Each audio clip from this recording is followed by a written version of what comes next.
Bab 3. Lautan yang tidak pernah menyebut dirinya laut. Bayangkan dirimu berdiri di tepi lautan yang tak bertepi. Ombaknya lembut, tapi dalam diamnya tersimpan kekuatan yang tak terukur. Di sana engkau menyadari sesuatu. Laut tidak pernah berkata bahwa ia laut. Ia tidak pernah memperkenalkan dirinya, tidak pernah menuntut untuk dikenal.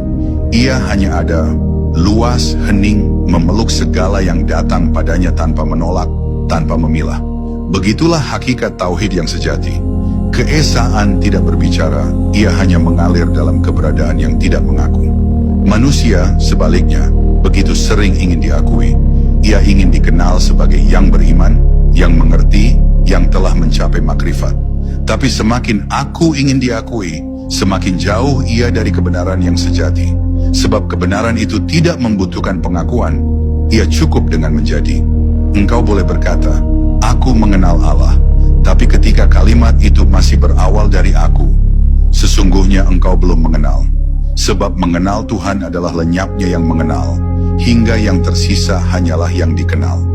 Di dalam kedalaman hati yang paling sunyi, ketika engkau berhenti berbicara kepada Tuhan, dan mulai mendengar keheningan di antara napasmu, disitulah engkau akan menemukan rahasia. Semua yang ada, semua yang tampak berbeda, sesungguhnya hanyalah satu lautan yang sama. Ombak yang pecah di pantai bukanlah laut yang lain. Begitulah pula setiap manusia, gelombang yang tampak terpisah, padahal berasal dari samudra yang satu. Saat engkau benar-benar memahami ini, tidak ada lagi kebencian, tidak ada lagi perbandingan, sebab engkau menyadari bahwa yang lain bukan lain, melainkan pantulan dari wujud yang sama. Dan seperti lautan, kesadaran sejati tidak perlu membuktikan dirinya. Ia tidak berdebat, tidak berjuang untuk menang. Ia hanya mengalir, mengikuti irama kehendak ilahi. Setiap pasang dan surut hanyalah tarikan napas Tuhan yang sedang menata semesta.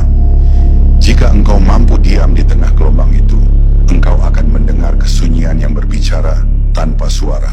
Itulah panggilan lembut dari asalmu, suara lautan yang memanggil ombak untuk pulang. Maka larutlah, biarkan aku mencair di dalam samudra kesadaran. Jangan lawan, jangan tafsirkan, cukup rasakan. Karena semakin engkau berusaha memahami, semakin jauh engkau dari makna. Tauhid bukanlah ilmu yang dipelajari, tapi keadaan yang dialami. Dan ketika engkau telah tenggelam sepenuhnya, engkau tak akan berkata, aku mengenal Allah, sebab yang tersisa hanyalah Allah yang mengenal melalui dirimu.